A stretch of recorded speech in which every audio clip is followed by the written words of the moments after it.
Olha, o vazamento da conversa que o presidente Lula e a primeira-dama Rosângela da Silva, a Janja, tiveram com o presidente da China, Xi Jinping, causou mal-estar na comitiva que viajou com o presidente para a Ásia. A apuração é da Mônica Bergamo na Folha. Essa situação motivou uma tentativa de descobrir quem foi o ministro que revelou a conversa. O relato publicado pela Globo dizia que Janja criou constrangimento ao pedir a palavra para falar com Xi Jinping sobre os efeitos do TikTok no Brasil, que considera nocivos, segundo o relato feito à TV. Até mesmo a primeira-dama da China, Peng Liyuan, teria ficado irritada por considerar a postura desrespeitosa em relação ao presidente Xi Jinping. Lula reagiu hoje com irritação ao vazamento e demonstrou seu desconforto publicamente. Primeira coisa que eu acho estranho é que como é que essa pergunta chegou à imprensa? Porque estava só meus ministros lá, o Alcolumbre e o Omar. Então alguém teve a pachorra de ligar para alguém e contar uma conversa que teve num jantar em que era uma coisa muito, mas muito confidencial e uma coisa muito pessoal. Perguntei ao companheiro Xi Jinping se era possível ele enviar para o Brasil uma pessoa da confiança dele para a gente discutir a questão digital e, sobretudo, o TikTok. E aí a Janja pediu a palavra para explicar o que está acontecendo no Brasil, sobretudo contra as mulheres e contra as crianças. Foi só isso. E ele disse uma coisa que era o Brasil tem o direito de fazer a regulamentação. Ainda bem que estava o Elmar, estava o Elmar em nome da Câmara e o Davi, que sabe que nós temos que regulamentar. Sabe que nós temos que regulamentar. Não é possível a gente continuar, com as redes digitais cometendo os absurdos que comete e a gente não tem a capacidade de fazer uma regulamentação. Então, para mim, foi uma coisa simplesmente normal e ele vai mandar uma pessoa. Isso que importa, ele vai mandar uma pessoa especialmente para conversar conosco sobre o que a gente pode fazer, nesse mundo digital. O fato da minha mulher pedir a palavra é porque a minha mulher não é cidadã de segunda classe. Ela entende mais de rede digital do que eu e ela resolveu falar. Olha, a Mônica Bergamo apurou que essa caça às bruxas chegou ao nome do ministro da Casa Civil, Rui Costa, que é apontado, por enquanto, como o mais provável vazador de informações.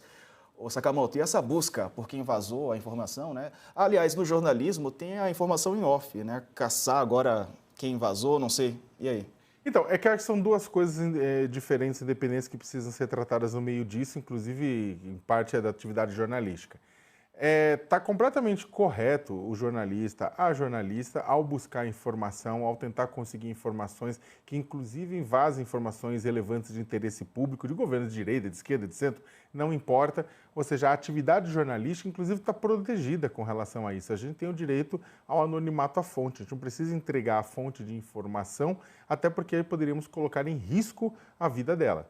Então, e essa atividade jornalística é garantido inclusive pelas leis brasileiras, né? Então, a atividade jornalística está garantida, está protegido, não é todo o país do mundo, inclusive muitos países que se arvoram de dizer que são as grandes democracias, obrigam, pressionam, prendem para entregar fonte ao inferno. Dito isso, existe uma outra coisa que é a questão das proibições, ou seja, quando você tem uma equipe de assessores e você está fazendo, por exemplo, um plano ou está fazendo uma política e ela não pode ser vazada, por exemplo, quando você o Ministério da Fazenda da época do Itamar Franco está organizando o Plano Real.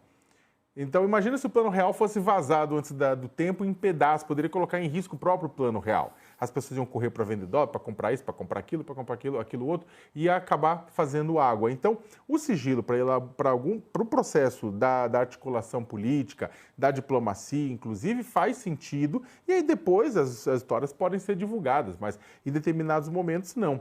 Só que, vira e mexe, você tem pessoas que fazem parte de diferentes governos, porque isso não é de agora, né? Está se falando o nome do Rui Costa agora, que teria feito esse vazamento, né?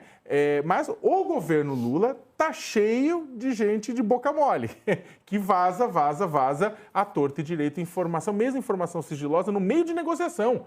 Né? E aí tem gente, que a gente sabe as histórias também, que o pessoal está rolando a reunião no governo e a informação vaza no meio da reunião por celular para as fontes. Mesmo quando o presidente, o ministro pede, olha, precisamos de sigilo, porque essa informação aqui ainda não está completa. Né? Então é o seguinte, isso mostra que você tem gente da equipe do Lula que está mais preocupado em ganhar pontos com a imprensa, porque essa troca, esse negócio com informação, muitas vezes é uma troca com a imprensa. O jornalista, ele recebe uma informação e ele dá a informação para a fonte, existe uma troca de informação com as fontes, né? Então você tem ou gente da equipe do Lula que está mais interessado nessa troca com o jornalista, ou está mais interessado em ficar bem com a imprensa, do que propriamente dito garantir respeito à vontade do chefe de manter o negócio em sigilo, determinada conversa em sigilo. Isso mostra que fraqueza. Ou seja, no final do dia, Diego, isso mostra, essa reclamação do Lula não é um sinal de força, é um sinal de fraqueza. Ter um boca mole na sua equipe é sinal de fraqueza. Jornalistas estão totalmente corretos, tem que fazer isso mesmo, tem que buscar informação, tem que chafurdar, tem que garimpar, tem que trazer informação pública de interesse público para a população. Está todo mundo de parabéns, sim. Agora, o problema interno do Lula, se ele está tendo gente que está vazando essa informação, é que não está respeitando ele. Né? E aí, ou ele precisa, na verdade, ou trocar de equipe ou perceber que tem um problema estrutural no seu governo. Agora, no fim das contas, no TikTok há muita desinformação, privilégios para a extrema-direita na tua avaliação, Sakamoto? Olha, eu acho que não é uma questão só do TikTok, não, Diego. Você tem um problema, né? Você tem uma falta de regulação das redes sociais de forma estrutural. Você tem redes sociais sendo usadas para fazer com que crianças se automutilem, para que crianças matem umas às outras, para destruição de reputação, pessoas sendo levadas injustamente ao seu limite. Tem um monte de coisa complicada acontecendo dentro das redes sociais por falta de regulação.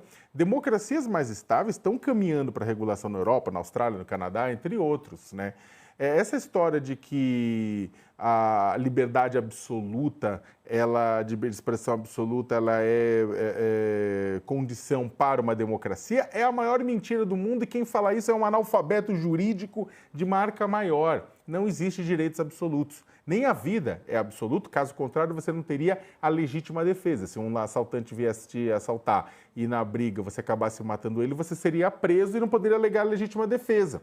Né? Então, mas não, o direito à vida, o direito à propriedade, o direito a qualquer outro, o direito às liberdades de expressão, eles são limitados pelos direitos de outras pessoas.